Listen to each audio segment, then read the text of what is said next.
on a compris à la hauteur de ce que vous venez de dire maintenant là que vous ne savez pas. Je suis désolé, j'ai été clair. Matthieu 1, verset 21. Merci Vous beaucoup. refusez. Merci beaucoup. On va vous réfuter. Non, soyez véridique avec nous. Merci Quand beaucoup. on fait un Maintenant, est-ce que débat, on Pape est montre là? les Pape, tu es preuves. là? Moi, je vous ai montré la preuve. Y a pas de problème. Montrez-moi Pape, tu es la là? verset Monsieur, contraire. monsieur, Voilà. ça Maintenant, commence à Pape, taper sur le système. C'est bon, merci.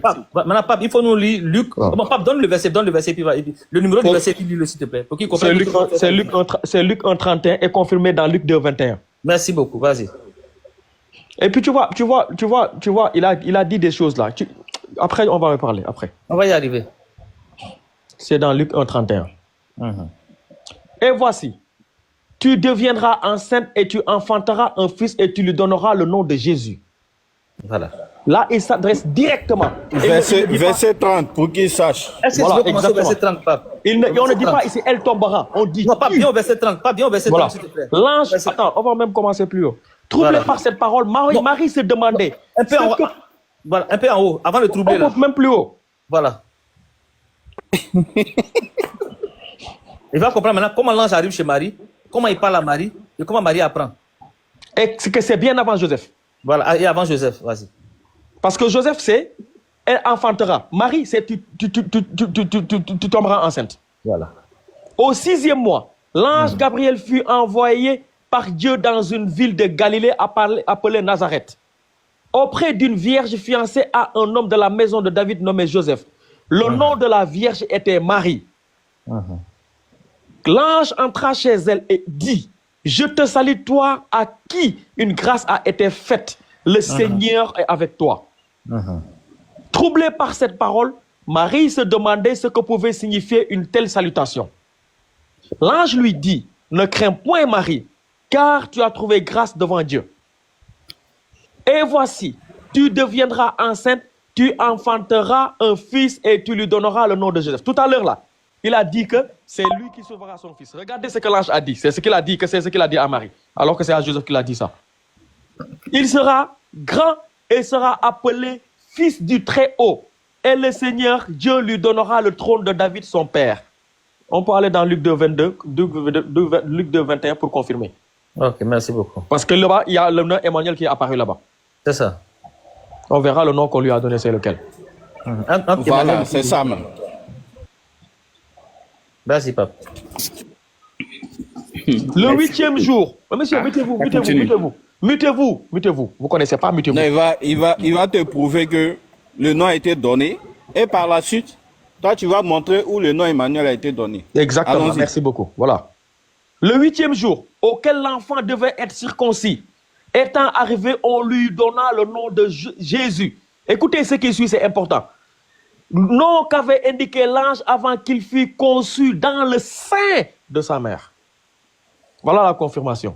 Ok, Vas-y, merci Afia, beaucoup. je m'en mute. Merci beaucoup, Pape. Merci beaucoup. Voilà. Donc, ici, après la lecture, et Pape, je te remercie pour ta lecture magistrale. J'aime quand tu lis parce que vraiment, tes ponctuations sont vraiment parfaites. Je te jure. Je fais l'effort d'aller à l'alphabétisation. Vraiment, tu as la ponctuation qu'il faut et c'est ça la qualité de l'éloquence. La Merci. ponctuation dans la façon de lire. Et ça fait qu'on arrive à comprendre toutes les subtilités qu'il y a dedans. Merci beaucoup. Vraiment, Pape, merci beaucoup. Déjà, c'est clair pour tous ceux qui sont en bas. Les gens ont compris que ici, l'ange s'adresse à Marie de façon claire et l'ange fait une annonce à Marie de façon claire et l'ange donne un nom assez clair à Marie. Tout est clair. Aucune ambiguïté. Donc, Askia, Ouais. ben, ça veut dire que tous les musulmans ne sont pas illettrés ni idiots, alors. On va y arriver. Bon, merci. Les On va y gars, arriver. on va y aller. On va y arriver. Donc, tu as vu ici que le monsieur, déjà, il arrive sur le panel et il est en bas, en commentaire. Il laisse des commentaires amers, des commentaires sales, des commentaires mensongers et des commentaires injurieux, puisqu'ils n'ont rien de qualificatif, de bon qualificatif du moins. Il traite des gens d'illettrés. Il traite des gens d'ignorants. Il n'y a pas de problème. C'est son choix. Ah bon? Oui, bien sûr. Vous savez, D'accord, on va arriver là-bas. voilà, donc tu comprends le contexte maintenant. Donc, vous savez, quelqu'un qui est en bas et qui traite les gens de cette manière-là, il y a deux cas. Soit il en sait plus, Et donc, il se met au niveau, au-dessus des gens, et puis il démontre aux gens que ce qu'il sait est mieux que ce que vous savez. Ou soit, il ne sait pas. Mais quand il ne sait pas, qu'est-ce qu'il ne sait pas? Est-ce qu'il ne connaît pas la réponse? Est-ce qu'il ne sait pas que les musulmans sont intellectuels? Ou bien est-ce qu'il ne sait même pas que lui-même il ne sait pas? Et si jamais il ne sait pas que lui-même il ne sait pas, là ça s'appelle la démence. C'est-à-dire que c'est une forme de folie qui veut que le monsieur a perdu sa conscience, il n'est au courant de rien de lui-même. C'est-à-dire qu'il ne connaît même pas son état même de connaissance.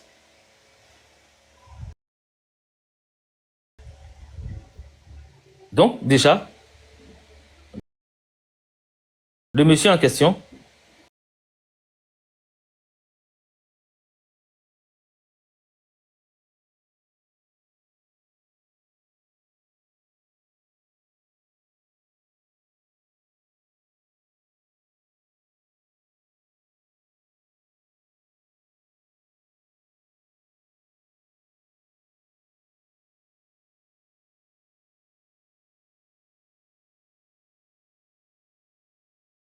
comme on dit, quand on n'a rien à dire, on n'a pas besoin de le dire. Voilà. Donc, monsieur, vous avez compris que le verset qu'on vous a donné là, il est plus clair que l'ambiguïté que vous nous avez pondue. Le verset qu'on vous a donné. J'ai été clair à l'introduction. Le verset qu'on vous a donné. Vous n'avez pas demandé de verset.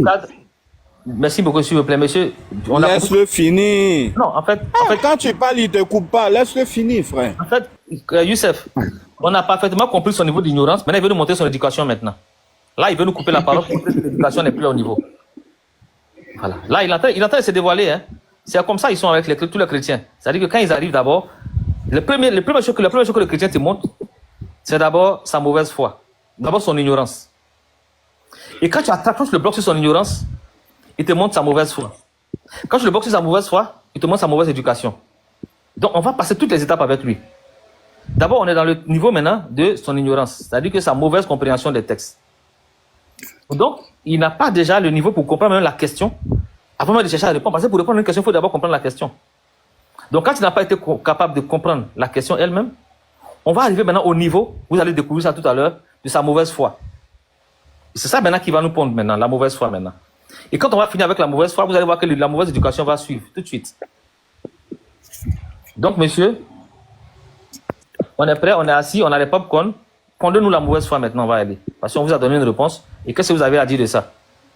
On vous écoute. Ok, je vous remercie. Lorsque je faisais mon introduction et mon développement, j'ai été clair là-dessus. Je disais que vous n'avez pas vous n'avez pas posé des conditions de verset biblique à la base. Vous avez juste posé la question. Et que ce que j'avais à faire, c'était de donner la réponse. J'ai donné la réponse et j'ai donné un verset de base qui, non seulement parce que je sais que forcément, je connais musulman. Vous allez revenir en me disant, mais est-ce qu'il est Dieu, passif par là? Donc, j'ai donné un verset qui fait la synthèse de tout ce dont peut-être vous aurez besoin. Et c'est l'ange qui parle. Mais j'ai dit que il y a même le verset que vous avez lu tout à l'heure dans Luc 2, là, 21, etc. Effectivement, j'ai dit que j'ai pas voulu arriver là-bas. Parce que c'est trop de versets, que les musulmans n'aiment pas lire. C'est ce que j'ai été clair dans tous mes propos. Je suis très lucide dans ce que j'ai dit. Donc, je vous ai donné Matthieu 1, verset 18 jusqu'au verset 24. Il y a l'introduction, le développement et la conclusion là-dedans. Maintenant, si vous n'êtes pas d'accord, c'est à vous d'envoyer un verset. Maintenant, le verset que vous avez envoyé, c'est clair. Il n'y a pas de souci. Maintenant, moi, à vous maintenant de me dire, parce que là, vous êtes choqués parce que ce que vous avez fait aux frères, c'est à partir de ce fait-là, de ces agissements-là que je vous ai envoyés. Mais attends, les musulmans n'aiment pas lire. Les musulmans n'aiment pas la lecture. Nous avons été tous à l'école. Mais souvent, vous agissez tel que vous avez fait tout à l'heure. Pourquoi vous dites qu'il y a un élément de Dieu qui manque? Mais dans la lecture, lorsque le rapporteur fait des récits ou il fait de la narration, il n'omet pas. Ça dit que c'est pas qu'il a oublié. Si vous lisez entre lignes, les virgules ou bien tout ça, ça comprend. Regardez dans, par exemple, Jean 14 à partir du verset 8 à 9. C'est clair. Philippe pose la question et Jésus lui dit, montre-nous le Père et cela nous suffit. Jésus va lui répondre, il y a si longtemps que je suis avec vous et tu ne m'as pas connu, Philippe. Cependant, ce qu'il va dire maintenant, qui va faire la conclusion, il a déjà dit. Hein? Il l'a déjà répété à chaque fois. Ne sais-tu pas que celui qui m'a vu a vu le Père? Donc, ce sont des choses, à chaque fois, il répétait, il dit, le Père est en moi et je suis dans le Père. Mais c'est très simple. C'est très simple. Moi, je savais que vous allez en arriver à des questions, à une série de questions. Donc, je vous ai envoyé le premier texte qui est Matthieu de l'Évangile, avant d'en arriver à Luc. Parce que souvent, vous musulmans, vous mettez souvent en cause les écrits de Luc. Donc, c'est pourquoi je vous ai envoyé le texte de Matthieu. Maintenant, si vous croyez maintenant en Luc, il n'y a pas de souci. Moi, je suis d'accord avec vous. Nous croyons à toute la Bible. Voilà. Je vous remercie. Merci beaucoup. Monsieur Askia, Ouais. voilà, motion, je peux recadrer. Monsieur, Bon, il me semble que vous êtes, voilà, il me semble que vous êtes hors sujet. Voilà. Vous êtes venu trouver un sujet, voilà, vous êtes venu trouver un sujet sur la table ici. Quel est le nom que l'ange a donné à Marie pour son enfant? Voilà, il s'agit d'un nom. Ici, on ne parle pas de divinité de qui que ce soit. Voilà, tu as fait un hors sujet. Tu es allé dans Matthieu, tu es allé dans Isaïe, tu as couru partout alors qu'on te demande juste quel est le nom que l'ange a donné à Marie. Mais tu as été incapable de trouver ce verset et nous, on t'a donné ce verset. Maintenant, c'est selon vous, hein? Monsieur, voilà. Donc toi, tu as ton sujet dans ta tête alors que nous, on a notre sujet. Et vous avez dans votre tête. Vas-y. Non, on a notre sujet du panel. Le sujet du panel, quand tu es arrivé à la question... Ok, Bismillah Iska. Non, en fait, c'était pour dire à M. Ibra qui est en bas là, qui n'a qu'à arrêter de perturber, parce qu'on va se séparer de lui. Mais je pense qu'ils ont déjà descendu. Vas-y. Ouais, vas-y, continue en même temps. Ok, voilà. Merci beaucoup. En fait, tout à l'heure, je vous ai dit, je vous ai dit que je peux devenir prophète même chez les chrétiens.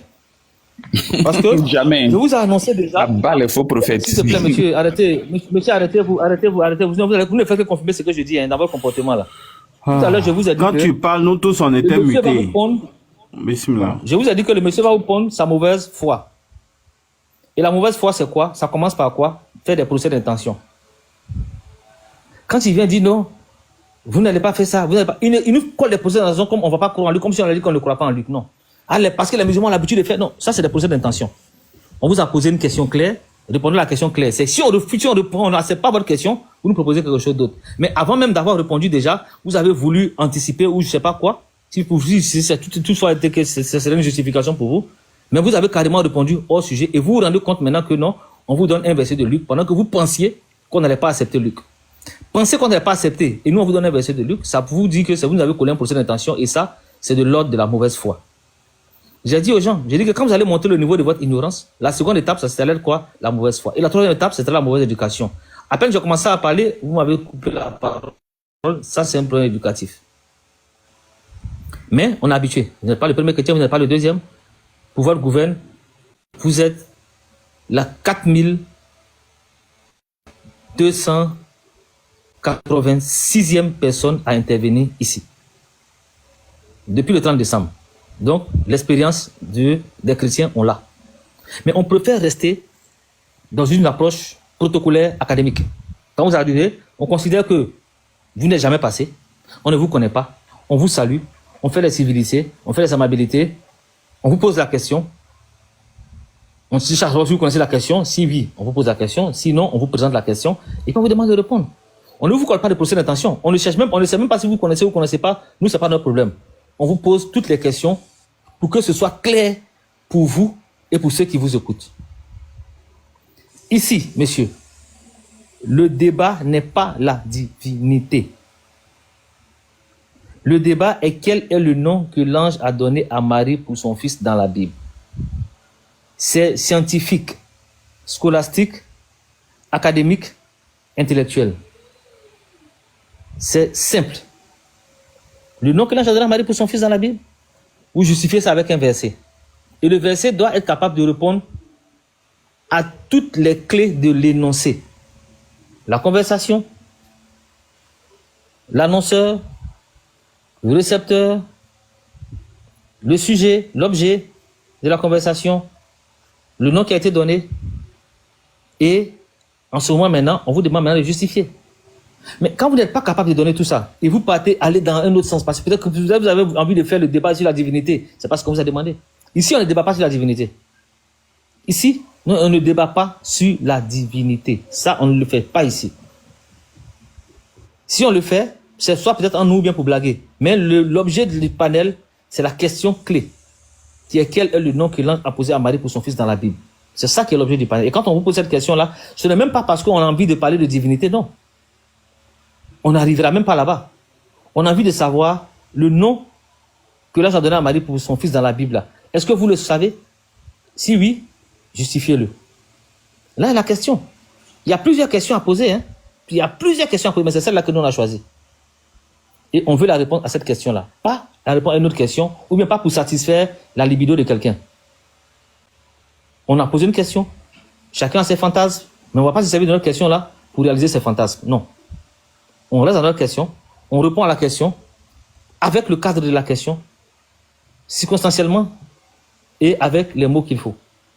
Quand vous pouvez répondre comme ça, tout le monde est soulagé. Mais si vous ne pouvez pas, il y a un trouble qui s'installe et il y a un temps qui se perd. Donc, au risque d'être pour nous une perte de temps, monsieur, je pense que vous avez appris maintenant le nom que l'ange a donné à Marie pour son fils dans la Bible. Est-ce que vous le confirmez avant qu'on ne continue? Merci. C'est ce que j'ai dit là. Vous faites des déductions et je suis obligé maintenant d'utiliser les mots. Parce que vous avez posé une question précise, avec ambiguïté. Et elle est très importante. Quel était le nom? Sans ambiguïté. Elle est sans ambiguïté. Si, pas sans. Avec... Parce que vous avez précisé. Quel était le nom que l'ange a donné à Marie? Vous n'avez pas dit la conversation. Vous parlez de conversation maintenant. Vous voyez que ça fait... Il y a une nuance là. C'est ce que je suis en train de dire. Je suis obligé de vous couper la parole parce que vous ne comprenez pas français. Ne m'écoutez pas si vous Je suis obligé de vous couper la parole. C'est pas juste. Parce que là, non, c'est pas juste. Parce qu'on est obligé de ne plus être pour juste le avec vous. respect de la On a été trop juste avec vous. il est important de me laisser la On ne parole. peut plus être juste avec vous, monsieur. Non, c'est On ne peut simple. plus être juste avec vous La parce que déjà, conversation, c'est Luc. Mais quand Monsieur. Quand vous dites que la révélation, c'est on a Matthieu. posé une question précise, mais on a posé une question précise mais ambiguë, c'est impossible. Il n'y a rien qui est précis et ambigu à la fois. Ça s'appelle un paradoxe linguistique. On ne peut pas être précis et ambigu. C'est que vous ne savez pas. Luc n'était pas disciple Si la question est de précise, Jésus-Christ. Est-ce que vous le saviez, oui ou non? J'ai pas compris. Luc, Que quoi? vous savez, est-ce que vous le savez que Luc n'était pas disciple direct de Jésus-Christ? Monsieur, nous voulons savoir le nom. On ne cherche pas à savoir le nom des disciples.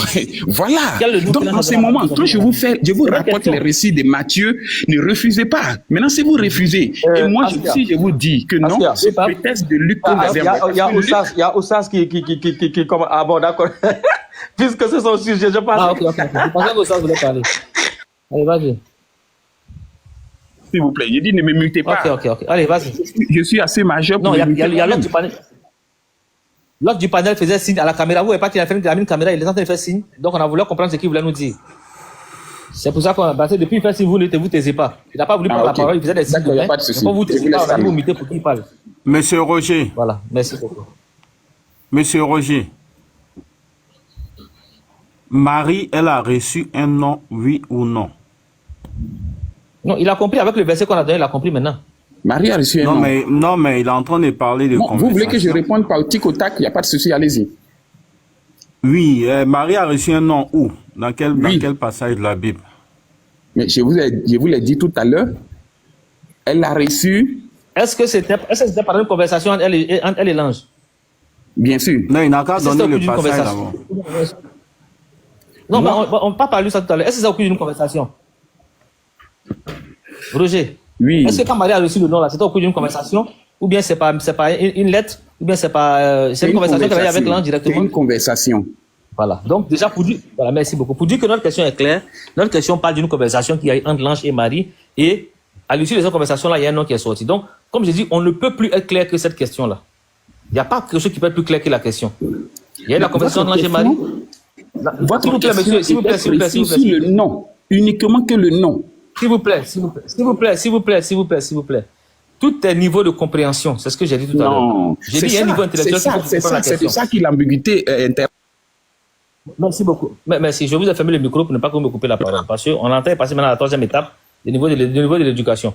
Mais on va y arriver. Vous voyez, s'il y a un problème d'éducation, c'est vous. Parce que c'est vous qui m'imitez sans... Merci beaucoup.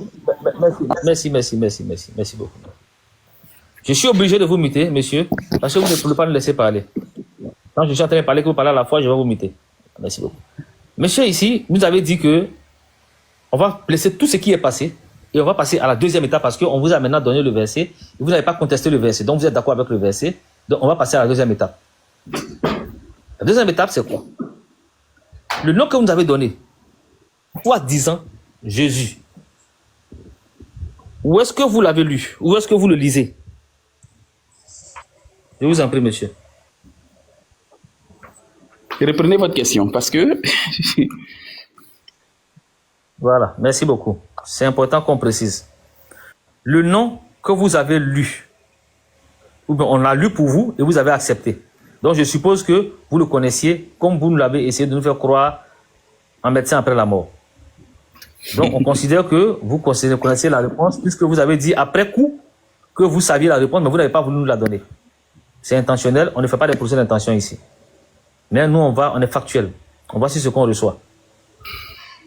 On a reçu de vous que vous saviez cette réponse-là. Que l'ange a parlé à Marie et il a donné un nom qui est Jésus dans une Bible qu'on a lue. C'est ce que nous on a lu dans une Bible. Est-ce que vous avez ça dans votre Bible là-bas aussi? Effectivement. Est-ce que c'est pareil? C'est pareil. Et vous y croyez? Et vous y croyez, c'est ça? Absolument. Ok, merci beaucoup.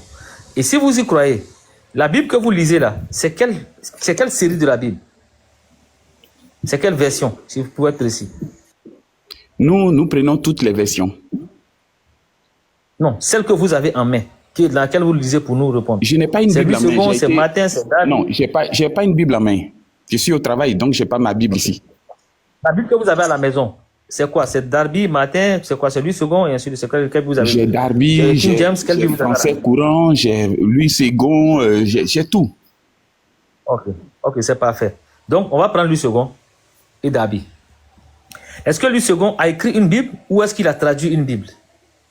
Non, il est le traducteur. C'est un docteur. Monsieur, vous allez comprendre la rigueur intellectuelle avec laquelle nous on procède, de façon académique. Hein. Donc, Louis II n'est que traducteur de la Bible, il n'est pas écrivain de la Bible, c'est ça? Poursuivez, s'il vous plaît. Louis II n'est que traducteur de la Bible, il n'est pas l'écrivain. Oui. Merci beaucoup. La traduction que Louis II te fait, elle est en quelle langue? Mais c'est en français. Ok. Donc, non, monsieur, calmez-vous, vous allez comprendre pourquoi je le dis. Okay. Je vous ai dit que souvent, quand on appelle le niveau pour comprendre une question, on pense que la question est parole après. Je vais m'imiter. Non, c'est important que... Non, c'est important qu'on interagisse parce que je suis en train de parler de ce document que vous avez et on va analyser le document que vous avez là-bas. Donc, sans votre réponse, on ne peut pas savoir sur quoi vous vous basez pour nous répondre. Donc, on a besoin qu'on interagisse avec vous. Voilà. C'est pour ça qu'on vous fait répondre avant qu'on ne continue. Maintenant, monsieur, vous avez dit tout à l'heure que ce que Louis II a traduit, la langue cible était le français. C'est-à-dire que ce que vous avez en main est en français. C'est ça qu'on appelle la langue cible. Est-ce que vous connaissez la langue d'origine? Puisque pour avoir une traduction, il faut une langue d'origine et une langue cible. Une traduction implique 2 langues, au minimum. Donc déjà, est-ce que vous avez la langue d'origine que Louis II a utilisée pour nous donner sa langue cible qui était le français? Est-ce que vous connaissez cette langue-là? S'agissant de Luc, hein, du livre de Luc. Bien sûr, c'est en grec. Merci beaucoup. On considère que Louis II prend un livre en grec et là-bas, il a une version de Luc et Luc relate les faits. Comme vous avez dit, Luc n'était pas disciple, donc Luc ne fait que relater les faits dans sa narration. Je ne l'ai pas dit. Luc dit que... Ok, excusez-moi. J'ai cru entendre que Luc, parce que vous avez demandé si Luc était disciple, et vous étiez parti dire ailleurs. Donc, je pensais que vous disiez implicitement que Luc n'était pas disciple. Ou bien Luc n'était pas apôtre, si tu veux. On va utiliser les mots comme il faut. Luc n'était pas apôtre.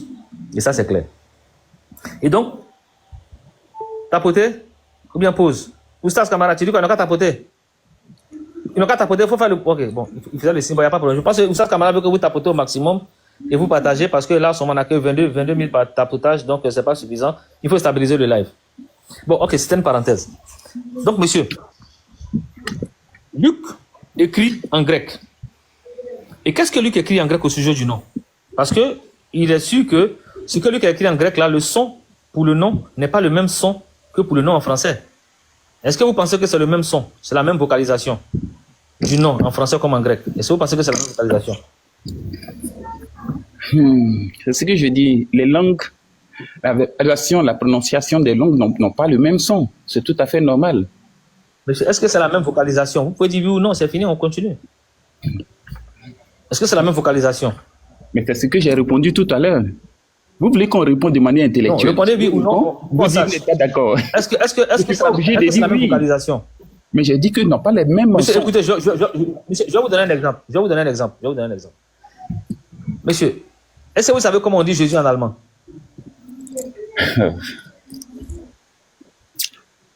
Eh Seigneur, pourquoi vous voulez m'interroger sur des faits qui ne sont pas importants ici? Non. Si vous ne savez pas, si vous ne savez pas, vous allez comprendre que c'est important. Mais si vous ne savez pas dire que je ne sais pas, je vais vous dire pourquoi je dis ça. Est-ce que vous savez comment on dit Jésus en allemand? Non. Est-ce que vous savez comment on dit Jésus en italien? Répondez s'il vous plaît, on va continuer. Oh, ne faites pas comme si nous étions européens à la maternelle. Vous allez comprendre. C'est trop enfantin. Monsieur, vous allez comprendre l'importance. Monsieur, c'est pas enfantin, c'est très important. Donnez la réponse, on va aller. Non, c'est important. Monsieur, est-ce que vous connaissez comment on dit Jésus en italien? Si donc vous dites en allemand, vous avez dit non. Est-ce que vous connaissez comment on dit Jésus en italien? Le nom s'est traduit. Non. Est-ce que vous savez comment on dit ça en italien? J'ai dit oui, que ça s'est traduit. C'est la question. Non, je n'ai pas dit que ça ne se traduit pas. J'ai dit, est-ce que vous savez comment on le dit? Je n'ai pas dit que ça ne se traduit pas. Je n'ai pas demandé si ça se traduit ou ça ne se traduit pas. Mais est-ce que vous connaissez là, quand on traduit là, qu'est-ce qu'on donne? Quel nom on donne? J'ai dit non. Voilà, c'est tout. C'est simple. On peut répondre par oui ou par non et puis on avance, on gagne du temps. Donc vous ne savez pas comment on dit en allemand. Vous ne savez pas comment on dit en italien. Est-ce que vous savez comment on dit en français? Je suppose que oui, on dit Jésus. Et vous savez comment on dit en anglais? À ma place. Bon, parce qu'on entend parler français, vous avez dit Jésus tout à l'heure. Donc je suppose, j'ai dit je suppose. Vous voyez, c'est là le problème. Est-ce que vous savez... Bon, ok, répondez s'il vous plaît. Est-ce que vous savez comment on dit en français? Oui. Ok, donc, merci beaucoup. Est-ce que vous savez comment on dit en anglais? Oui. Ok, donc en anglais, comment on dit? J'ai répondu. Les autres, vous ne m'avez pas demandé? Tout ce que j'ai dit, non, vous ne m'avez pas demandé. Ou bien que j'ai dit oui aussi, vous m'avez entendu. On va vous demander. On va vous demander pour tout. Calmez-vous, vous allez voir.